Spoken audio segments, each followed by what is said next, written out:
ही PPT share होते ना, दिसते ना? हो सर, दिसते sir. Okay okay. Yes, sir. Let's start the recovery of demand. आणि हा अतिशय महत्वाचा आणि इम्पॉर्टंट टॉपिक आहे, कारण शेवटी शासनाच्या तिजोरीमध्ये ऍडिशनल रेव्हेन्यू जो आपण आणणार आहोत तो या माध्यमातून आणणार आहोत. कारण आपण असेसमेंट केलं, आपण ऑडिट केलं आणि शेवटी ती रिकव्हरी जी करायची आहे आपल्याला, जी काय ऍडिशनल डिमांड आहे, short paid of tax, wrong paid of tax किंवा रॉंग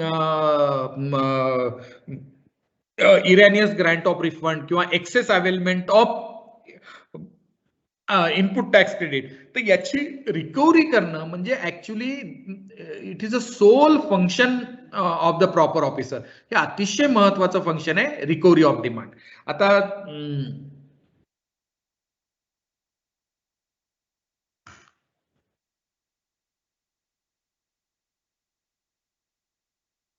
एक मिनिट.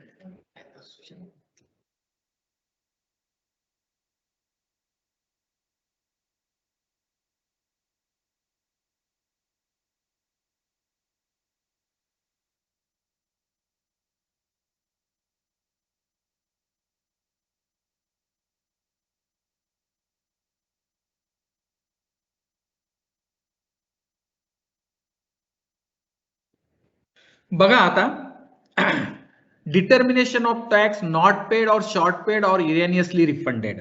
बरोबर आहे. आता हे जे आपण डिटर्मिनेशन केलेलं आहे, tax not paid, short paid, हे शेअर होतं ना, बरोबर? हो सर, होतीये सर. ओके. ओके, मग आता during the course of assessment ज्या 6 प्रकारच्या असेसमेंट केल्या त्याच्यामधून आपल्याला काही आयडेंटिफाय झालं, tax not paid, short paid और इरेनियसली रिफंडेड, किंवा ऑडिट मध्ये आपल्याला आयडेंटिफाय झालं की tax not paid, short paid और इरेनियसली refunded, then now we have to proceed further for the adjudication. बरोबर आहे. आता आपल्याकडे एक सेक्शन 73 आहे, applicable in case of non payment or short payment of tax without fraud or wilful misstatement. याच्यात मी एक फक्त 2 याच्यामध्ये 3 लाईन आहे बघा. सेक्शन 73 मध्ये असा जो टॅक्स जो नॉट पेड आहे, शॉर्ट पेड आहे किंवा इरेनियसली रिफंडेड आहे, पण हा without fraud or wilful misstatement आहे, तर या केसमध्ये 73 च्या प्रोव्हिजन लागू होतील. पण जिथे असा टॅक्स शॉर्ट पेड असेल, नॉट पेड असेल किंवा रिफंड बोगस घेऊन गेलेला असेल किंवा इनपुट क्रेडिट त्यांनी बोगस बिलांवर घेऊन गेला असेल, तर अशा केसेसमध्ये आपल्याला 74 च्या प्रोसिडिंग इनिशिएट करावं लागतील for the purpose of adjudication. Okay, 73 मध्ये आणि 74 मध्ये एकच फरक आहे की इथे जो काही तुम्ही ऍडज्युडिकेट करणार आहात मॅटर, त्याच्यामध्ये कुठलाही फ्रॉड नाहीये, कुठल्याही विलफुल मिसस्टेटमेंट किंवा मिस रिप्रेझेंटेशन मुळे ते झालेलं नाहीये. आणि 74 मध्ये मात्र हे त्यांनी जाणून बुजूक फ्रॉडनी, विलफुल मिसस्टेटमेंटनी आणि रिप्रेझेंटेशननी केलेलं आहे. तर इथे मात्र आपण सेक्शन 74 प्रमाणे पुढे जाऊ. अर्थात या दोन्हीसाठी ज्या नोटिसेस आहेत त्या पुढच्या सगळ्या प्रोसेस कॉमन आहेत, फक्त सनसेट क्लॉज जे आहेत आणि पेनॉल्टीचे जे प्रोव्हिजन आहेत ना त्या फक्त डिफर आहेत, त्या आपण एकदा समजून घेऊ. तर काय, समजा आता मी बघा म्हटलं होतं की मी असेसमेंट केलं किंवा एक प्रिझ्युम करा की मी XYZ ट्रेडरचं ऑडिट केलं, ADT 2 दिली आणि त्याला सांगितलं की 100 रुपयाचा टॅक्स तू कमी भरलेला आहे, पण तो त्यांनी माझं काही ऍक्सेप्ट नाही केलं, DRC 03 मध्ये पेमेंटही नाही केलं. मग मला काय मार्ग आहे आता? मग मला काय करावं लागेल? I have to issue a show cause notice in this case. आता मी ज्याचं ऑडिट केलं त्याचं असं समजा की ते जे काय होतं त्यांनी फ्रॉडनी नव्हतं केलं, त्याच्याकडे जेन्युइन बिल आहेत व सप्लायरनी पण टॅक्स नाही भरला, तर बघा याच्यामध्ये ना फ्रॉड, विलफुल मिसस्टेटमेंट आणि रिप्रेझेंटेशन हे डिसाइड करायचं आहे तुम्हाला on the basis of fact of the case, prejudice होऊन नाही. फॅक्ट काय आहे त्या बेसिसवर तुम्हाला डिटरमाइन करायचं आहे, whether you have to proceed as per section 73 or whether you have to proceed as per section 74. Okay, कारण जेव्हा तुम्ही शोकॉज नोटीस द्याल, सिस्टीम वरून जनरेट होते ती show cause notice, summary of show cause notice ज्याला म्हणू आपण, त्याच्यासोबत तुम्हाला त्याचे डिटेल फाइंडिंग्स पण द्यायचे आहेत की तुम्ही का याला म्हणता की शॉर्ट पेड आहे टॅक्स, का हा फ्रॉड आहे. तर हे देताना तुम्हाला पहिल्यांदा त्याला DRC1 मध्ये शोकॉज नोटीस द्यावं लागेल दोन्ही केसेसमध्ये. ओके, आता समजा की तुम्ही एखाद्या पिरियडसाठी DRC1 दिलेली आहे आणि सेम मॅटर दुसऱ्या कुठल्या तरी पिरियडसाठी आलेला आहे.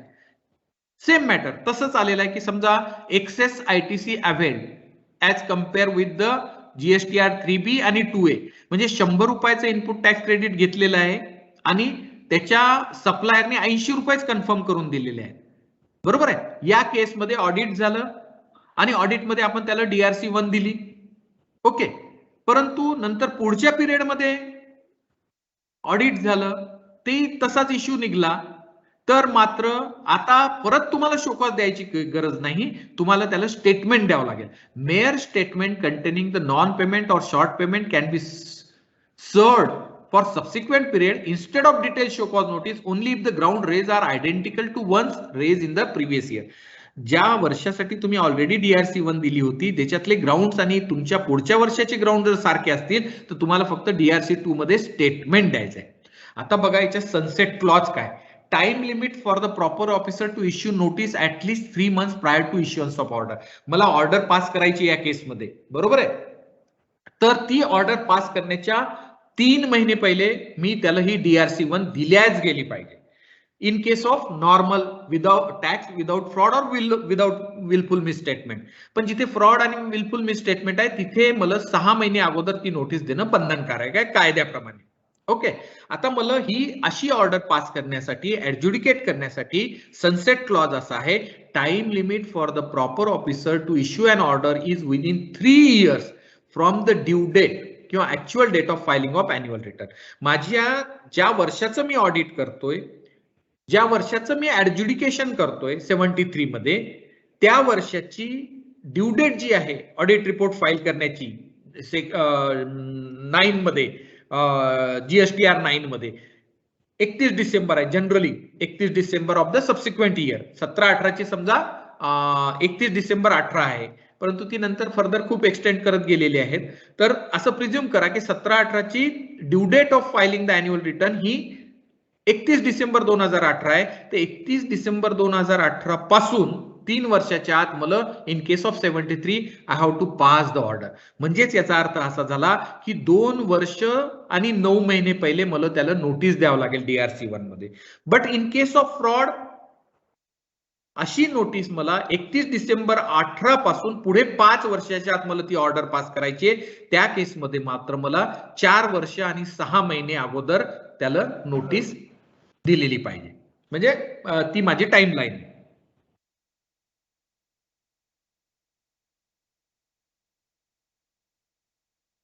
Okay, determination of tax not paid और शॉर्ट पेड. आता बघा आपण दोन्ही सायमल्टेनियसली बघतोय. लेफ्ट हँड साइडला सिच्युएशन आहे की ती 73 ची प्रोसिडिंग आहे आणि राईट हँड साइडला 74 ची प्रोसिडिंग आहे. इथे नॉर्मल टॅक्स ऍडज्युडिकेशन आहे, इथे फ्रॉड आणि मिसस्टेटमेंट आणि मिसरिप्रेझेंटेशनची केस आहे. तर सिच्युएशन कशी आहे, before issuance of show cause notice, समजा मी DRC1 द्यायच्या पूर्वी ADT 2 च्या फाइंडिंग प्रमाणे, ऑडिटच्या फाइंडिंग प्रमाणे जर डीलरनी टॅक्स आणि इंटरेस्ट भरला तर मात्र त्याला कुठलीही पेनॉल्टी लागणार नाही. पहिला मुद्दा समजला. आणि समजा मी DRC1 ही काढली आणि DRC1 सर्व केली आणि त्यांनी within 30 days from the receipt of show cause notice जर त्यानं ते टॅक्स आणि इंटरेस्टचा भरणा केला तरी सुद्धा मला त्याला पेनॉल्टी लावता येत नाही. Okay, no penalty. हे एक कन्सेशन दिलेलं आहे की बाबा पुढच्या ऍडज्युडिकेशनच्या पहिले ही प्रोसिडिंग कन्क्लूड व्हावी यासाठी. पण जर अशा डीलरनी 30 दिवस नोटीस सर्व्हिस झाल्यापासून 30 दिवसाच्या नंतर 30 दिवसच्या आत जर पैसे भरले नाही तर मग मात्र मला tax, interest and mandatorily 10% of the tax or 10,000 rupees whichever is higher ची पेनॉल्टी इम्पोज करावीच लागते. कुठल्या केसमध्ये? नॉर्मल केसमध्ये, ज्याच्यामध्ये टॅक्स. सॉरी डिस्टर्ब करू का? हा बोला सर, PPT विजिबल नाहीये. अरे आता नाही सर अजून. सॉरी एकच minute. Okay sir, no problem. दुसरी काय पीपीटी विजिबल नाही. आनंद काय विचारायचं होतं का हँड रेस केलेला? हो सॉरी सर, तेच आनंद? पीपीटी शेअर होत नव्हते सर. ओके ओके ठीक आहे. हा पीपीटी शेअर होत नव्हती म्हणून हँड रेस केला होता सर. या ओके. झाली का?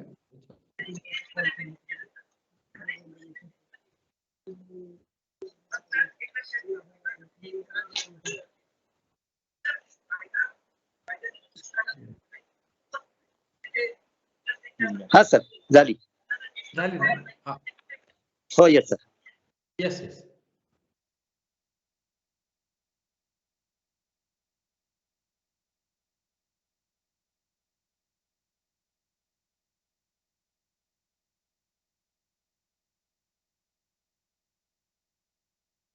होते ना दिसते ना आता?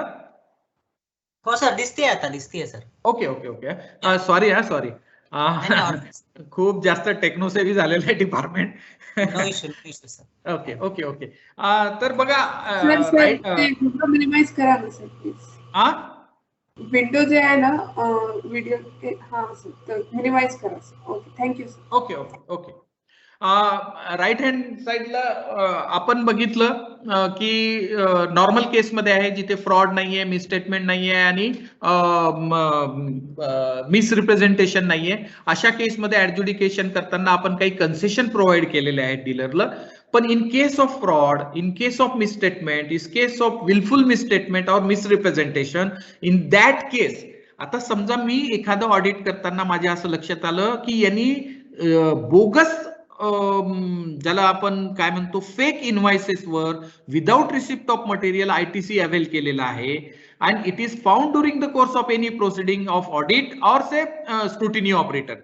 सपोज प्रिझ्युम करा स्क्रुटिनी ऑपरेटर मध्ये एवढं हे नाहीये, आपल्याला स्कोप नाहीये कारण तिथं पॅरामीटर वाईजच आपल्याला व्हेरीफाय करायचं आहे. But in case of audit if it is found that की dealer has avail the input tax credit on the basis of fictitious किंवा fake invoices without receipt of material, in that case I have to adjudicate the matter under section 74. Okay. तर मी काय करेल या केसमध्ये बघा आता जर त्या डीलरला जर कंप्लायन्स करायचं असेल तर माझी DRC1 जाण्याच्या पहिले जर त्यांनी टॅक्स आणि इंटरेस्ट आणि 15% जर टॅक्स भरला तर ती प्रोसिडिंग कन्क्लूड होईल. ओके. म्हणजे बघा इथेही कन्सेशन देतोय आपण की बाबा रे तू जरी फ्रॉड केला तरी आम्ही मान्य करतो की जो टॅक्स 100 रुपयाला त्याचे 15 रुपयाची पेनॉल्टी भर, त्याच्यावरचा इंटरेस्ट भर आणि मोकळा हो. आणि नोटीस काढून बघा इकडे मात्र काहीच पेनॉल्टी लावता येत नाही आपल्याला मॅन्डेटरीली. इकडे मात्र 15%ची पेनॉल्टी ही मॅन्डेटरीली इम्पोज करावी लागते किंवा त्याला स्वतःला जरी कंप्लाय करायचं असेल तरी भरावी लागते. Okay. Within 30 days after the issuance of show cause notice असेल तर मग मात्र 25% भरावी लागते. इकडे मात्र काहीच भरावी लागत नाही. आणि within 30 days from the issuance of order आहे. समजा मी ऑर्डर पास केली DRC7 मध्ये आणि त्या 30 दिवसाच्या आत जर त्यांनी तो टॅक्स आणि इंटरेस्ट भरला आणि सोबत 50%ची पेनॉल्टी भरली टॅक्सच्या तर मग मात्र मी त्याला उरलेल्या 50%चं कायद्यानुसार रिमिशन परमिटेड आहे. आणि in any other case 100% of the tax amount म्हणजे इक्विव्हॅलंट टॅक्स त्याला जावं लागेल. ओके. आता हा झाला 73-74 नटशेल मध्ये. 75 मध्ये लिमिटेशन क्लॉजला काही एक्सक्लुजन आहे की एक्सटेंडेड पिरियड काय होईल. समजा एखादी प्रोसिडिंग ऑडिटची प्रोसिडिंग आहे, मी ऑडिटची नोटीस दिली आणि त्यालाच त्यांनी चॅलेंज केलं, तो अपिलेट अथॉरिटीच्या पुढे गेला, where the service of notice or an issue of order has been stayed by order of court or tribunal. असा जर कोर्टानी आणि ट्रायब्युनलनी जर त्या माझ्या प्रोसिडिंगला स्टे दिला तर हा जो लिमिटेशन पिरियड आहे 3 वर्ष आणि 5 वर्षाचा हा स्टेचा पिरियड त्याच्यातून एक्सक्लूड होईल. इतकं सोपं असं आहे. ओके. आणि समजा मी 74 ची प्रोसिडिंग इनिशिएट केली आहे की बाबा हे तू फ्रॉडने केलेलं आहे, हे मिसस्टेटमेंटने केलेलं आहे, हे मिसरिप्रेझेंटेशनने केलेलं आहे, परंतु ही माझी प्रोसिडिंग त्यांनी एखाद्या कोर्टापुढे नेली किंवा अपिलेट अथॉरिटीच्या पुढे नेली किंवा आणि तिथे असं डिसाईड झालं की नाही ही 74 होऊ शकत नाही, it is not a fraud, it is not a by way of misstatement, by way of wilful suppression नाही आहे, तर आता बघा याच्यामध्ये आपल्या दृष्टीने एक फायद्याचा गोष्ट अशी आहे की जरी मी ती 74 मध्ये इनिशिएट केली असेल, DRC 1 सुद्धा 74 च्या सेक्शन नुसार काढली असेल आणि जर डिटरमाइन झालं की ती 73 ची आहे, तर there is no need to issue the fresh DRC 1. Ultimately ती प्रोसिडिंग माझी 73 मध्ये पुढे चालत राहील. हे एक चांगलं आपल्या दृष्टीनं फायद्याचं आहे. Okay, general provision relating to demand of tax, personal hearing can be urgent. आता बघा मग अशा 73 DRC 1 दिली मी त्याला, बरोबर आहे. DRC 1 दिल्यानंतर तो आला हिअरिंगला आला, तर मला हिअरिंग त्याला DRC 1 is a show cause notice, म्हणजे प्रिन्सिपल ऑफ नॅचरल जस्टिस आपण पूर्ण केलेलं आहे. डीलरला पर्सनल हिअरिंगचं पण सांगितलेलं आहे त्याच्यामध्ये, आणि तो पर्सनल हिअरिंगला आला आणि त्यांनी जर ऍडजस्टमेंट मागितलं तर मॅक्सिमम आपण 3 ऍडजस्टमेंट देऊ शकतो. 3च्या वर ऍडजस्टमेंट आपल्याला देता येत नाही. आणि मग जेव्हा मी ऑर्डर पास करील DRC 7 मध्ये, तर मग मात्र मला इतकी स्पीकिंग ऑर्डर, आणि आजचं जे टापरे साहेबांचं सेशन होतं, अनफॉर्च्युनेटली ते 3 ते 5 मला वाटतं अजूनही चालू असेल, त्याच्यामध्ये how to draft the show cause notice. आणि तुमच्या माहितीसाठी सांगतो, म्हणजे हे जनरल माझं एक ऑब्झर्वेशन आहे की अर्लियर व्हॅट पिरियड मध्ये आपल्याकडे शो कॉज हा कन्सेप्ट नव्हता. We can straightaway go for assessment orders. तर शो कॉज देत होतो आपण, पण त्या एवढ्या स्पीकिंग आणि एक्झॉस्टिव्ह नव्हत्या राहत. आता काय झालेलं आहे की as far as ऍडज्युडिकेशन under section 73 और 74 ची जर केस असेल, the entire soul of that proceeding is a show cause notice. It should be very speaking, it should be with facts, figures, judgement, provisions, press release, notifications. म्हणजे तुम्हाला हे जेव्हा तुम्ही एखाद्या डीलरला म्हणता की बाबा रे तू टॅक्स कमी भरलेला आहे, शॉर्ट भरलेला आहे, किंवा तुला रिफंड इरेनियसली गेलेला आहे, किंवा तू हे फ्रॉडनी केलेलं आहे, then burden lies on us to prove it की हे टॅक्स अमाऊंट, हे इंटरेस्ट, ही पेनॉल्टी, हे याच्यामध्ये दिलेले ग्राउंड हे स्पीकिंग पाहिजे. आणि बघा आता शोकॉजला महत्व का आहे, तर या जनरल प्रोव्हिजन मध्ये असं म्हटलेलं आहे की मी DRC 1 मध्ये समजा एखाद्या डीलरला 100 रुपयाचा टॅक्स म्हटला, 20 रुपयाचा इंटरेस्ट म्हटला आणि 10% चीच पेनॉल्टी म्हटलं, तर जेव्हा मी ऑर्डर पास करेल DRC 7 मध्ये, the tax should not be more than 100 rupees. Less than होऊ शकतो, ऍब्सोल्युटली होऊ शकतो. 100 मध्ये त्यांनी नंतर क्लॅरिफिकेशन केलं, सबमिशन केलं, डॉक्युमेंटेशन आणून दिलं, रिकन्सिलेशन दिलं, तर 100चा तो 0 होऊ शकतो, 5 होऊ शकतो, पण it cannot be more than 100. It shall not be more than. म्हणून DRC 1 it is the sole of entire proceeding of adjudication. It is very important, very crucial. त्याच्यामुळे काय होईल की आपली DRC 1 ही स्पीकिंग असली पाहिजे, सेल्फ स्पीकिंग पाहिजे, सगळे इन्ग्रेडियंट्स त्याच्यामध्ये असले पाहिजे. याच्यासाठी एखादं सेशन देशमुख साहेबांना सांगून आपण इन हाऊस पण घेऊ शकतो भविष्यात की बेसिक इन्ग्रेडियंट शोकॉजचे काय, जसं टापरे साहेबांनी आज सांगितलं की इन्ग्रेडियंट काय पाहिजे, तुमचं ड्राफ्टिंग स्किल पाहिजे या DRC 1 काढताना वगैरे वगैरे. आणि सपोज अशा प्रोसिडिंग पुढे गेल्या, ट्रायब्युनल, कोर्टा किंवा अपिलेट अथॉरिटीनी त्या मॉडिफाय केल्या, तर त्यानुसार amount of tax, corresponding interest and penalty shall also be modified. But याच्यामध्ये एक परत महत्वाचं सांगतो जनरल प्रोव्हिजन मध्ये की interest shall be payable in all cases whether specifically mention or not. म्हणजे मी समजा एखाद्याला DRC 1 मध्ये 100 रुपयाचा टॅक्स म्हटलं आणि इंटरेस्ट म्हटलं XYZ किंवा नाही म्हटलं, तरी सुद्धा इन फ्युचर जेव्हा मी ऑर्डर पास करेल तेव्हा मात्र मला इंटरेस्ट लावता येतो, कारण तो ऑटोमॅटिक आहे आणि मॅन्डेटरी आहे. कारण इंटरेस्टच्या ज्या प्रोव्हिजन आहेत सेक्शन 51, 2 आणि 3 मध्ये, तिथे इंटरेस्ट शॅल पेएबल म्हटलेलं आहे, म्हणजे मे वगैरे नाहीये. तसं तर पेनॉल्टी मध्ये शॅल सगळ्याच ठिकाणी.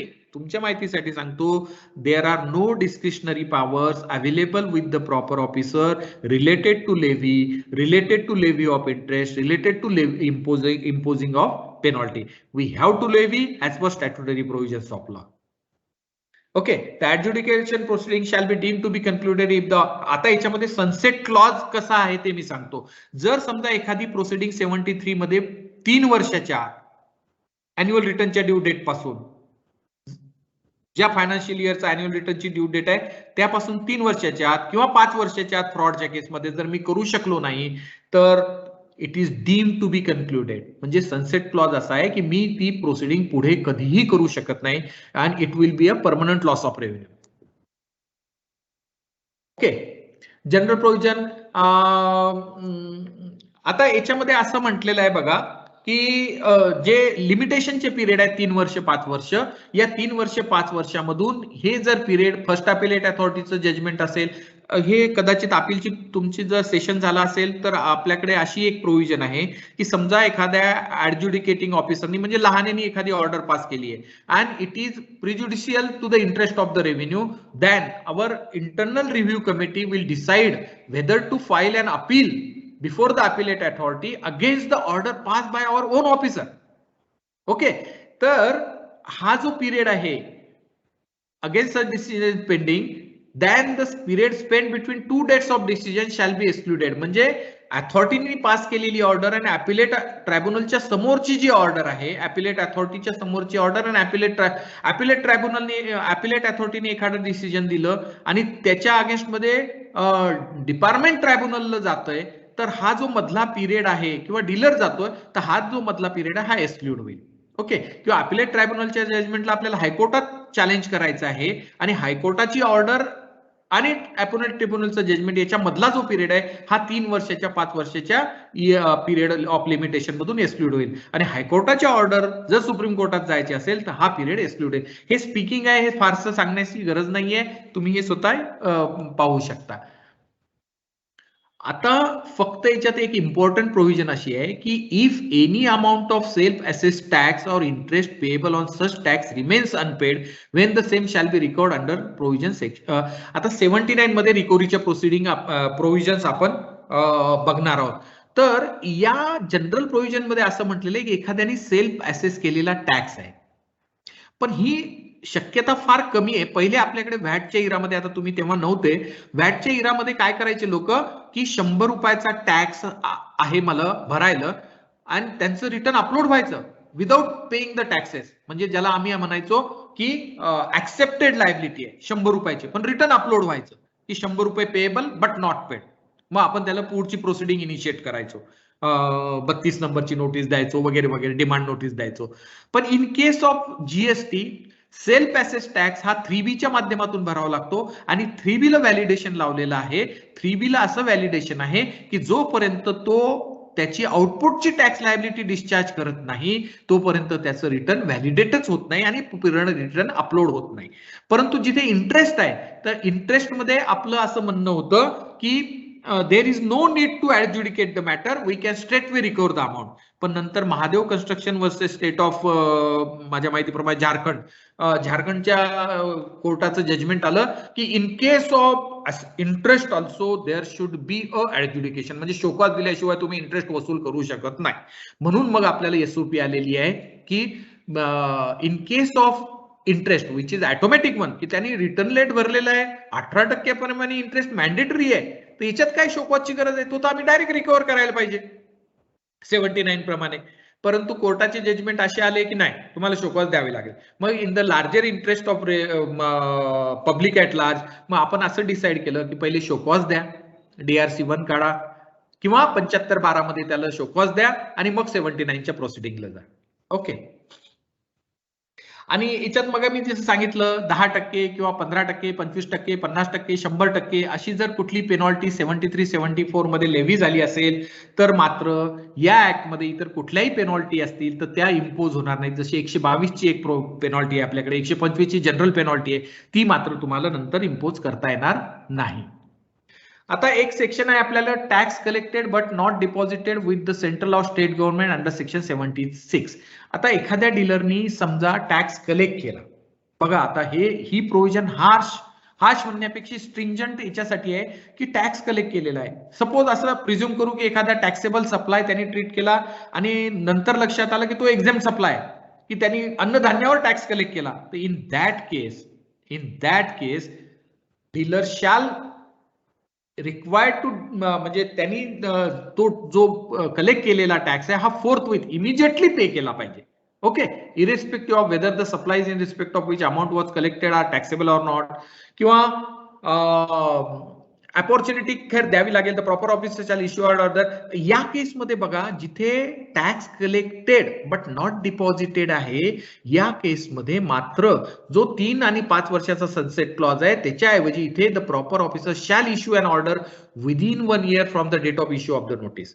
Wear the issuance of order is stayed by order of the court वगैरे, तर तो पिरियड एक्सक्लूड होईल. म्हणजे इथे आपण थोडं स्ट्रिंजंट ठेवलेलं आहे की नाही, आम्ही इमिजिएटली त्यांनी स्वतः भरावा किंवा मग आपण 1 वर्षाच्या ती ऑर्डर पास करून तो ऍडज्युडिकेट करावा. The proper officer in his order shall set out the relevant fact वगैरे वगैरे आपण बघितलं. त्यानंतर amount to be paid under section 1 of shall be adjusted again. हे काही एवढं फारसं महत्वाचं नाहीये. सरप्लस उरला असेल तर त्याला वापस देऊ. Person who has born the incidence. तो समजा एक एक्झाम्पल सांगतो की एखाद्या व्यक्तीकडून टॅक्स कलेक्ट केला आणि तो आपल्या लक्षात आलं की तो टॅक्सेबल सप्लाय नव्हता, एक्झेम्प्ट सप्लाय होता, आणि तो जो कन्सर्न पर्सन आहे ज्याच्याकडून तो टॅक्स कलेक्ट केलेला आहे तो जर समोर आला की आता मला याचा रिफंड आहे, तर there is a provision of grant of refund. Otherwise we have to forfeit that amount and then that is to be transfer to consumer protection fund वगैरे वगैरे. आता होतं काय, हे कदाचित तुम्हाला सांगितलं गेलं असेल अर्लियर सेशन मध्ये की इंट्रास्टेट आणि इंटरस्टेट सप्लाय, जर सप्लायर अँड रिसिपंट एका स्टेटमध्ये आहे तर सेंट्रल जीएसटी लागतो आणि स्टेट जीएसटी लागतो अर्धा अर्धा. म्हणजे 5% असेल तर 2.5 सीजीएसटी 2.5 एसजीएसटी, बरोबर आहे. पण असा जर इंट्रास्टेट सप्लाय भविष्यात असं लक्षात आलं की तो इंटरस्टेट सप्लाय, एक एक्झाम्पल सांगतो तुम्हाला की 17-18च्या इनिशियल पिरियड मध्ये फॉरेस्ट डिपार्टमेंटनी काय केलं होतं. फॉरेस्ट डिपार्टमेंटनी याच्यामध्ये प्लेस ऑफ सप्लायचे रूल कदाचित तुमचे झाले असतील, प्लेस ऑफ सप्लायचे सेक्शन झाले असतील, आयजीएसटीचं सेशन झालं असेल तर तुमच्या जास्त चांगलं लक्षात येईल की तो इंट्रास्टेट सप्लाय आहे की इंटरस्टेट सप्लाय हे डिटरमाइंड होतं प्लेस ऑफ सप्लायच्या रूल प्रमाणे.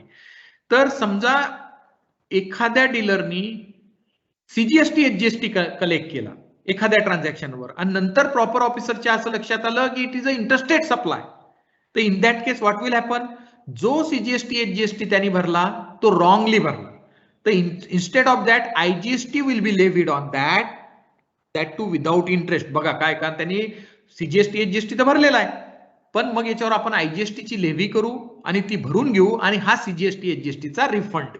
पण ही जी आयजीएसटीची लेव्ही आहे ही याच्यावर मात्र इंटरेस्ट स्टॅट्युटरी आहे, आपल्याला मागता येणार नाही कारण त्यांनी सीजीएसटी एचजीएसटी ऑलरेडी भरला होता रॉंगली.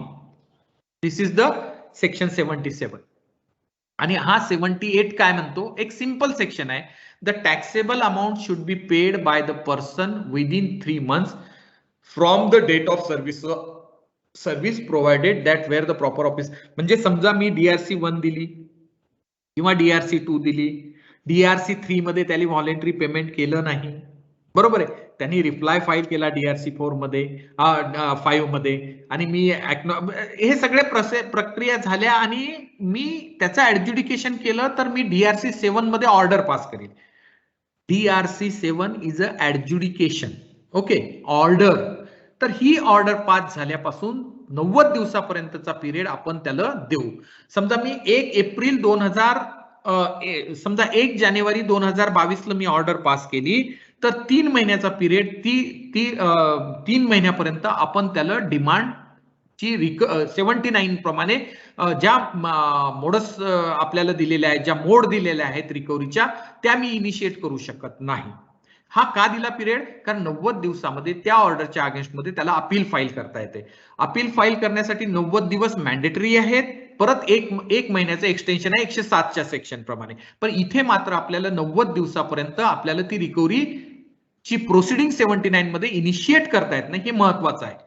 परंतु जर मला असं वाटलं in the larger interest of revenue and reason to be recorded in writing, जर मला असं वाटलं की 90 दिवस हे फार जास्त होतात, तर I can proceed for recovery less than the period of 3 months. पण for that reason I have to mention the reason की बा हा पळून जाण्याची शक्यता आहे, डीलर ट्रेसेबल नॉट ट्रेसेबल होऊ शकतो, ह्यूज रेव्हेन्यू इन्व्हॉल्वमेंट आहे.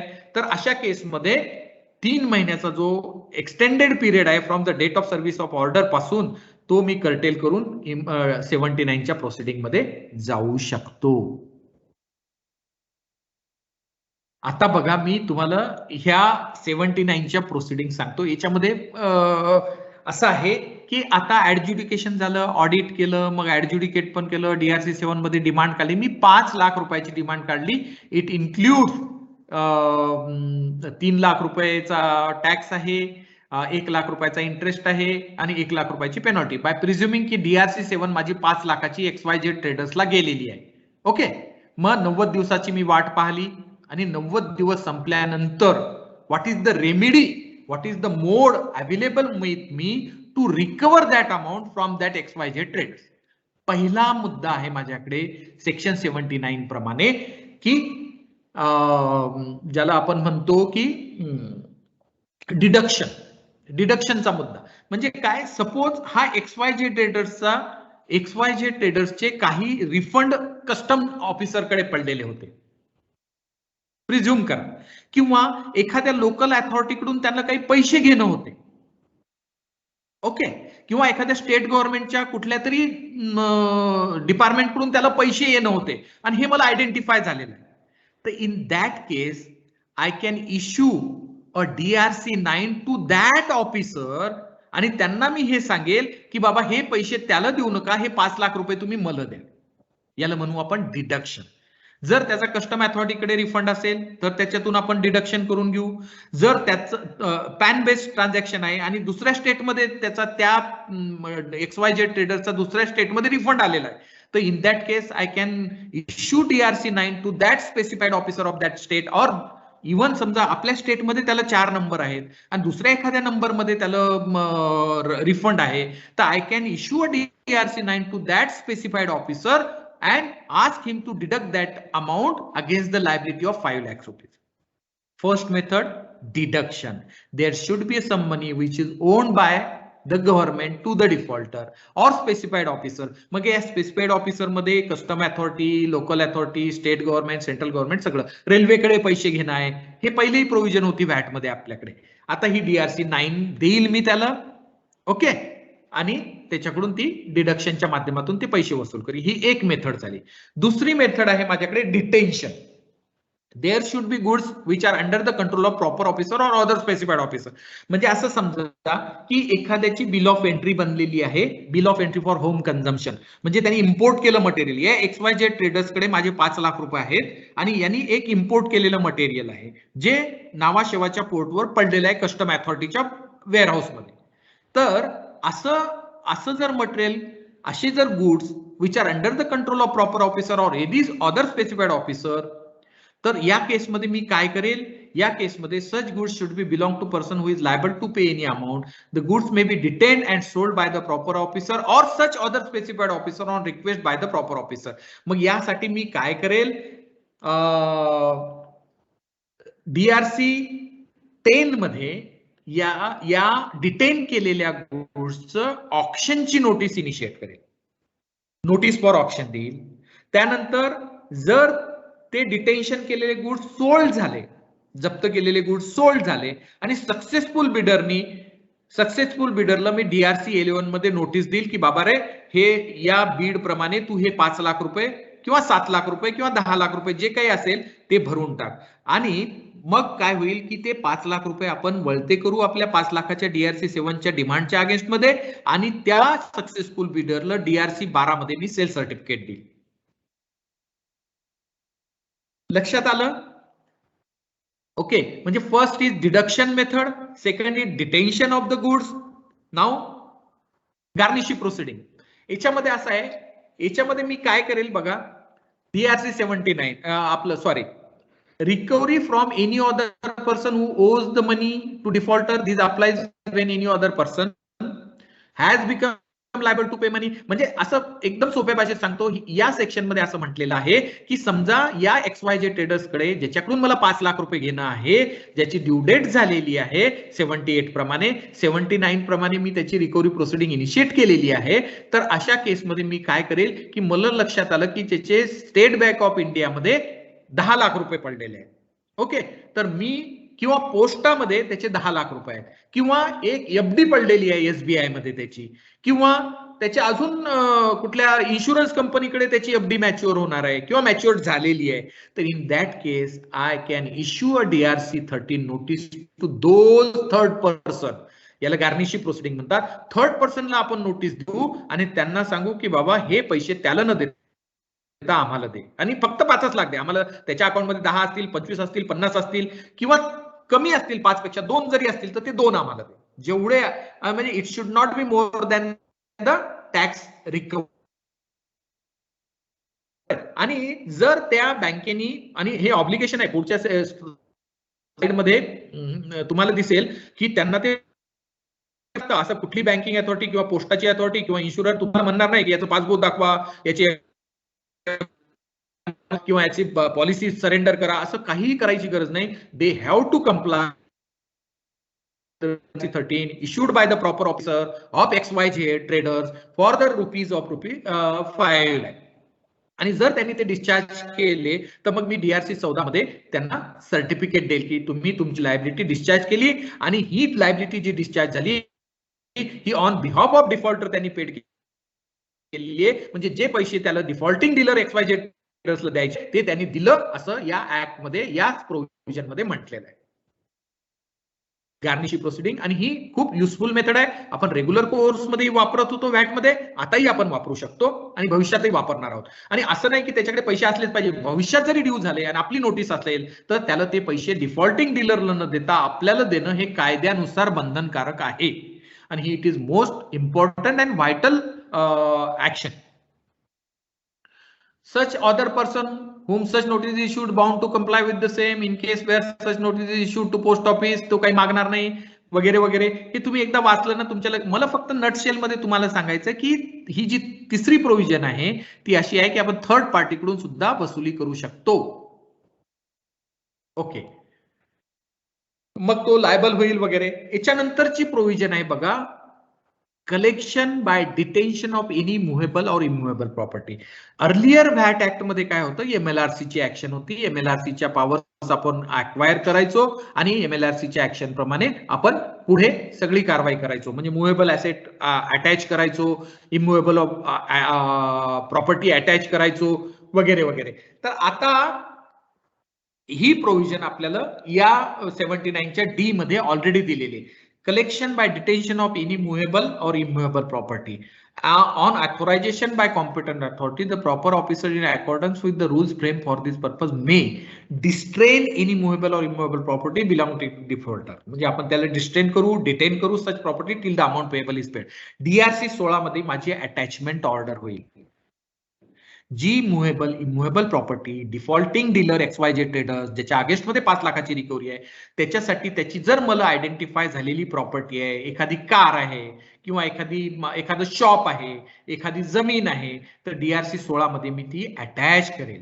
आणि अटॅच केल्यानंतर if any part of the amount payable or cost of distress or keeping the property is not paid within 30 days from such distress, the proper officer may sell the property and with the proceed he may adjust toward the amount payable and cost including the cost of sale remaining unpaid. DRC 17 मध्ये मी त्याच्या ऑप्शनची notice काढेल. ही आपल्याकडे set process होती. पहिले आपण ही ऑप्शनची notice पेपरला द्यायचो, 2 vernacular प्रेसला आणि 3 पेपरला नोटीस द्यायचो. सगळ्या अथॉरिटीला आपण बोझा चढवायचो प्रॉपर्टीवर, आणि नंतर मग आपण त्याचं ऑप्शन करायचो आफ्टर. आणि समजा या प्रॉपर्टीच्या ऑप्शन मधून सक्सेसफुल बिडर आला तर जसं मी मगा सांगितलं की मी त्याला DRC 11 मध्ये नोटीस देईल की तू सक्सेसफुल बिडर आहे, आणि 12 मध्ये सेल सर्टिफिकेट, DRC 12 मध्ये सेल सर्टिफिकेट पण इश्यू करेल. आणि मग ही नोटीस काढल्यानंतर मी त्या मुव्हेबल किंवा इमूव्हेबल प्रॉपर्टीचं ऑप्शन करून आपले 5 लाख रुपये वसूल करेल. ज्याच्यातून जर 3 लाख आले तर 3 लाख रुपये वळते होतील, त्याच्यातून जर 10 लाख रुपये आले तर 5 लाख रुपये प्लस आपल्या या सगळ्या प्रोसेससाठी लागणारा जो खर्च आहे तो ऍड करून, समजा तो प्रोसेसचा खर्च 50,000 रुपये आला, पेपरला आपण नोटीस देतो, त्याचे एक्सपेंडिचर असतात, आपण अजून पॉम्पलेट वाटतो, बीट ऑफ ड्रमवर, ते जुनी पद्धत झाली. तर यासाठी जो काही लागणारा खर्च आहे तो प्लस आपले 5 लाख रुपये, असे 5,50,000 रुपये मायनस करून 4.5 लाख रुपये आपण डिफॉल्टेड डीलरला वापस देऊन. रिकव्हरी थ्रू डिस्ट्रिक्ट कलेक्टर ही एक प्रोसेस आहे. आता समजा एखादी प्रॉपर्टी या आपल्या स्टेटमध्ये नाहीये, ती अदर स्टेटमध्ये आहे, तर in that case I can send the revenue recovery certificate in form number DRC 18 to the district collector of that respective district where the defaulter owns any property or resides or carries on any business वगैरे वगैरे. दुसरी process आहे recovery through magistrate. मी मॅजिस्ट्रेटला code of criminal procedure प्रमाणे एक application file करेल DRC 19 मध्ये आणि त्यांना सांगेल की याच्याकडून आमच्या 5 लाख रुपये घेणं आहे. The magistrate to whom application is made shall proceed to recover from the defaulter the amount specified in the application as if it is a fine imposed by such magistrate under code of criminal procedure. CRPC प्रमाणे हा fine आहे असं treat करून magistrate ते 5 लाख रुपये वसूल करून आपल्याला देतील. For that purpose I have to file an application before the appropriate magistrate. आता ह्या ज्या प्रोव्हिजन आहेत हे आपण एकदा नटशेल मध्ये बघू की अंडर द जीएसटी ऍक्ट समजा एखाद्याने एखादा बॉन्ड दिला आहे, जसं ते मगाच मी पीकेव्हीचं उदाहरण सांगितलं आणि पीकेव्हीच्या उदाहरणामध्ये मी आता 5% त्यांनी प्रोव्हिजनल टॅक्स तर भरला होता, परंतु मी आता फायनल असेसमेंट नंतर 18% टॅक्स आला, त्यांची ऍडिशनल लेव्ही आली, मग मी ते ऍडज्युडिकेट केलं मॅटर आणि त्यांनी तर माझ्याकडे बॉन्ड एक्झिक्यूट केला होता किंवा सिक्युरिटी दिली होती, परंतु त्यांनी ते पैसे भरले नाही, तर या बॉन्ड आणि सिक्युरिटीच्या माध्यमातून मी ते इनकॅशमेंट करून घेईल आणि मी माझी वसुली करून टाकेल. Okay. Then further it is also provided that की समजा एचजीएसटीचा ऑफिसर आहे आणि तो एचजीएसटीचे एरियर्स रिकव्हर नाही करणार, तो सीजीएसटीचे पण एरियर्स रिकव्हर करेल. या 5 लाखामध्ये 2.5 लाख सीजीएसटी आहे आणि 2.5 लाख एचजीएसटी आहे, तर मी दोन्हीसाठी प्रॉपर ऑफिसर आहे. पण समजा या 5 लाखापैकी 3 लाख रुपये वसूल झाले, तर 1.5 लाख रुपये एचजीएसटीचे आणि 1.5 लाख रुपये सीजीएसटीचे मला अप्रोप्रिएट करावे लागतील. ओके. हे प्रोसिजरला ऍस्पेक्ट आहे. त्यानंतर इन्स्टॉलमेंटची पण आपण एक सुविधा दिलेली आहे डिफॉल्टिंग डीलरला की हे 5 लाख रुपये त्याच्याकडे नाही आहे, फायनान्शियल डिस्ट्रेस मध्ये आहे तो, तर मग he can file a application for instalment before the joint commissioner in form number DRC 20 आणि मग जॉईंट कमिशनर माझ्याकडून एक रिपोर्ट मागवतील की याचं फायनान्शियल स्टेटस आहे का, हा बरोबर आहे का, हे 5 लाख रुपये इन्स्टॉलमेंट याला देण्यास काही हरकत आहे का. मग मी माझा रिपोर्ट जॉईंट कमिशनरांपुढे सबमिट करेल आणि जॉईंट कमिशनर मग त्याला इन्स्टॉलमेंटची ऑर्डर देतील. फक्त कंडिशन एक आहे की 24 महिन्यापेक्षा जास्त इन्स्टॉलमेंट त्याला देता येणार नाहीत आणि द इन्स्टॉलमेंटच्या सोबत त्याला जो ऍडिशनल इंटरेस्ट आहे, जो पहिले मी लावला होता 1 लाख रुपये, तो प्लस जो 24 महिन्यात जो इंटरेस्ट लागेल तो सुद्धा त्याला भरावा लागेल. फक्त याच्यामध्ये इन्स्टॉलमेंट मध्ये एकच लक्षात घ्या की सेल्फ असेसमेंट टॅक्स नुसार सपोज आपल्याकडे अशी प्रोव्हिजन असते की मी टॅक्स कलेक्ट केला आणि रिटर्न मध्ये पेएबल दाखवला, ती प्रोव्हिजन नाही आहे, तसं व्हॅलिडेशन लावलेलं आहे सिस्टीमला, पण कायद्यात तशी तरतूद करून ठेवलेली आहे की सेल्फ असेस टॅक्स जर असेल तर त्याच्यामध्ये मात्र इन्स्टॉलमेंट देता येणार नाही. The commissioner of allow payment of any amount due under the action installment basis for result to be recorded. Section applies for amount due other than self assessment liability. 24 महिन्यापेक्षा जास्त देता येणार नाही वगैरे वगैरे वगैरे. ओके. आता एक क्लासिकल एक्झाम्पल सांगतो मी तुम्हाला. या XYZ ट्रेडर्स कडे 5 लाख रुपये होते आपले. The said provision is for protecting government revenue by avoiding transfer of property. आणि याचा असं लक्षात आलं की हे 5 लाख रुपये माझ्याकडून आता लहाने नावाचा प्रॉपर ऑफिसर वसूल करणार आहे आणि त्याच्याकडे एक शॉप होतं, बरोबर आहे. तर तो काय करू शकतो की ते शॉप तो आपल्या मिसेसच्या नावाने करेल. 5 लाखाचं 10 लाखाचं शॉप होतं, 10,000 रुपयाच्या कन्सिडरेशनवर त्यांनी XYZ नावाने ते करून दिलं. तर in case the said provision would be applicable only when any tax would become due. तर या केस मध्ये समजा असं जे ट्रान्सफर ऑफ प्रॉपर्टी झालेली आहे मिसेसच्या नावाने, ते अग्रीमेंट आपण व्हाईड करू शकतो. कधी? क्रिएट अ चार्ज, त्यांनी त्याच्यावर चार्ज क्रिएट केला किंवा ते parts of the property belong to him in his position by way of sale, त्याचा सेल केला किंवा ती मॉर्गेज केली एखाद्या अनसिक्युअर्ड क्रेडिटरकडे किंवा एक्सचेंज केली कोणाच्या दुसऱ्याच्या नावाने और एनी अदर मोडने ट्रान्सफर केली, तर अशी जी काही ऍग्रीमेंट तो करेल हे आपण नल अँड व्हाइड करू शकतो या सेक्शनच्या माध्यमातून. पण कधी करू शकणार नाही, मेड फॉर ॲडिक्वेट कन्सिडरेशन. ते दुकान त्यांनी 10 लाखात विकलं आणि 10 लाखाचा पैसा त्याच्याकडे आलेला, तर मात्र मग आपण ते ट्रान्झॅक्शन इनव्हॅलिड ठरवू शकत नाही. Notice without pendency of proceeding, ज्यांनी घेतलं आणि ज्यांनी विकलं या XYZ ला माहितच नाहीये, समजा माझी ऑर्डर पास झालेली नाहीये किंवा प्रोसिडिंगच कुठली इनिशिएट नाही झालेली, तरी त्यांनी ते शॉप विकून टाकलं, त्या केसमध्ये मी ते व्हाईड करू शकणार नाही. Without notice of tax or sum payable by the said person, and जर समजा तो व्यापारी माझ्याकडे आला आणि त्यांनी प्रिव्हियस परमिशन घेतली की सर हे मला शॉप विकू द्या, याच्यातून आलेल्या 10 लाखातून 5 लाख रुपयाचं मी अंडरटेकिंग देतो, तुम्हाला हे पैसे भरून द्या with previous permission of the proper officer. जर हे ट्रान्झॅक्शन ट्रान्सफरचं झालं असेल, सेल मॉर्गेज एक्सचेंजचं, तर मात्र ते व्हाईड करता येणार नाही. आता एक तुम्हाला सांगतो, to be first charge on property. आता मी समजा एखाद्या डीलरचं ते शॉप अटॅच केलं आणि त्यांनी त्याच्या पहिलेच त्याच्यावर सेक्युअर क्रेडिटर कडून लोन घेतलं होतं बँकेचं, 25 लाखाचं लोन होतं, आपले 5 लाख रुपये, बरोबर आहे.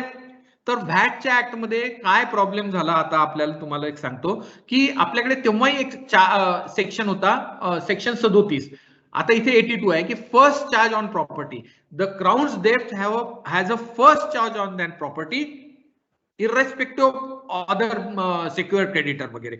पण व्हॅटच्या पिरियडमध्ये 26E सरफेसी ऍक्ट मध्ये अमेंडमेंट केला, 16 मध्ये तो नोटिफाय झाला, 22 मध्ये, आणि आता कोर्टाने खूप सारे जजमेंट दिले की त्याच्यामध्ये असं म्हटलेलं आहे की सेक्युअर्ड क्रेडिटर जो असतो बँकेचा फर्स्ट चार्ज आहे. त्याच्यामुळे खूप साऱ्या आपल्या प्रोसिडिंग बँकेच्या या कोर्टाच्या डिसिजन प्रमाणे, Cosmos Bank versus state of Maharashtra, त्यानंतर Cosmos State Bank of India versus state of Maharashtra, त्यानंतर माझ्या चाची एक केस आहे Linkson Cole versus state of महाराष्ट्रामध्ये.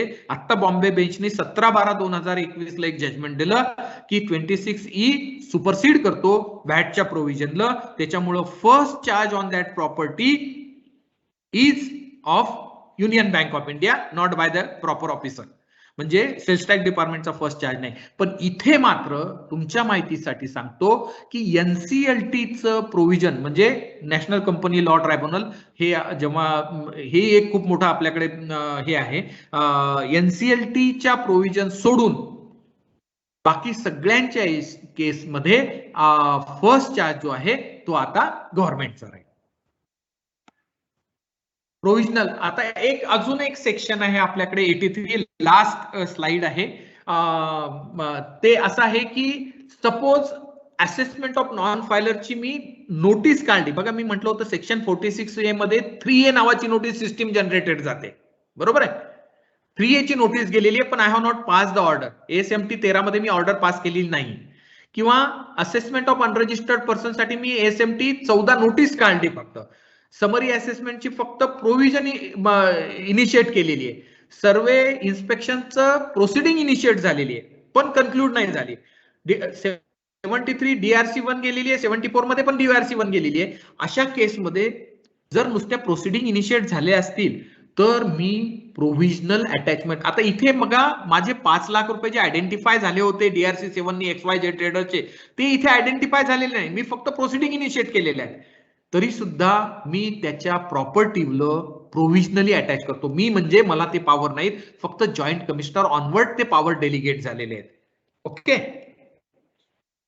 तर काय होईल, provisional attachment of property of a taxable person can be undertaken by the commissioner by issuing DRC22, म्हणजे त्याचं बँक अकाउंट आहे किंवा त्याची एखादा माल पडलेला आहे किंवा त्याची एखादी प्रॉपर्टी आहे, तर विदाउट रेझिंग एनी डिमांड या 5-6 प्रोसिडिंग इनिशिएट जरी झालेल्या आहेत तरी सुद्धा आपण ती प्रॉपर्टी अटॅच करू शकतो. बघा याच्यामध्ये एवढे सारे जजमेंट आले कोर्टाचे, इव्हन सुप्रीम कोर्टाने पण आता एक जजमेंट दिलेला आहे की ही जी प्रोव्हिजन आहे ही exceptional, rarest of rare provision म्हणून तुम्ही वापरा, कॅज्युअल मॅनर मध्ये वापरू नका.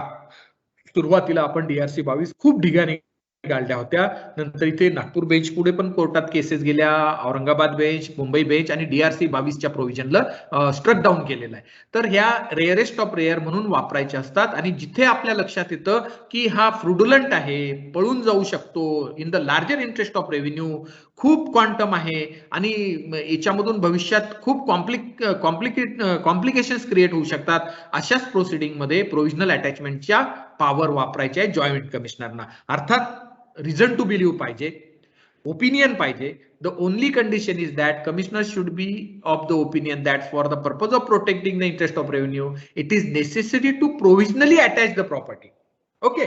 आणि समजा एकच वर्ष व्हॅलिड राहील ही प्रोसिडिंग आणि इन बिटवीन जर डीलर आला, त्यांनी ते प्रूव्ह केलं आपल्या पुढे की सर हे आता मी तुमचं जे म्हणणं होतं की मी हा टॅक्स भरला नाही, हा मी टॅक्स भरलेला आहे, आता तुम्हाला ऍडज्युडिकेशन पण करायची गरज नाही, तर मात्र मग जॉईंट कमिशनर DRC 23 मध्ये ही एक क्लासिकल एक्झाम्पल सांगतो की एप्रिल मे जून महिन्याचे 3 महिन्याचे रिटर्न एका डीलरनी भरले नव्हते, म्हणून मी एक प्रपोजल टाकलं जॉईंट कमिशनरांच्या समोर की याची DRC 22 करणं बंधनकारक आहे. बरोबर आहे. 46A ची नोटीस त्याला गेली, 3A ची नोटीस 46A म्हणतो, 3A ची नोटीस त्याला गेली होती नॉन फायलरचा असेसमेंट करण्याची, पण मी युनिलॅटरल असेसमेंट ऑर्डर पास केलेली नव्हती. ओके. मग मी सरांपुढे रिपोर्ट ठेवला, प्रपोजल ठेवलं, सरांनी DRC 22 काढलाय, इन बिटवीन डीलरने ते तिन्ही रिटर्न भरले, तर मग तो सरांकडे आला, आता तुम्ही माझ्या बँकेवर जे अटॅचमेंट केलं होतं ते तुम्ही विथड्रॉ करा. तर DRC 23 मध्ये आपल्याला ते विथड्रॉल करावं लागतं जॉईंट कमिशनर, आणि DRC 22 आणि 23 वर जॉईंट कमिशनर साईन करतात. Continuation of validation of recovery proceeding वगैरे हे पाहण्याची गरज नाहीये. मला वाटतंय हे थोडं फास्ट झालं. आता जर तुमच्या काही इश्यूज असतील तर तुम्ही विचारू शकता. आपल्याकडे अजून 5 मिनिटं आहेत. मला वाटतं 2 तासाचं हे सेशन होतं. 1 तास असेसमेंट अँड ऑडिटला होता आणि 1 तास रिकव्हरी प्रोसिडिंगला होता. तर 4 ते 6 आपण माझी शांतपणे तुम्ही बडबड ऐकून घेतली. तुम्हाला काही इश्यू असतील, काही तुमच्या शंका असतील related to this topic or any other topic तर आपण डिस्कस करू. Otherwise we may conclude this session. Hello, काही आहेत का शंका?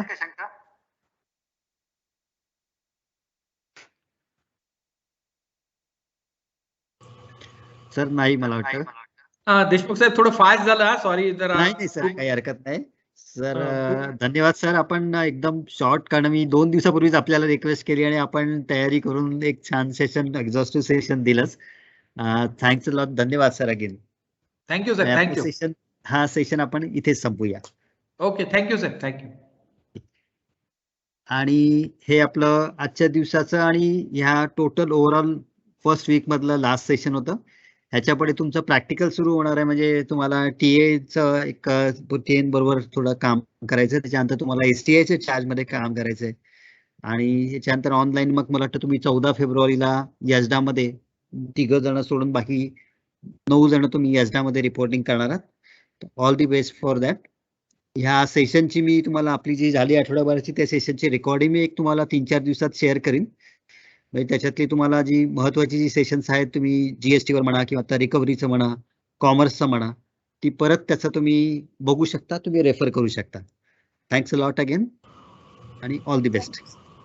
काही हवेत, काही शंका आहे? Thank you sir. Thank you sir.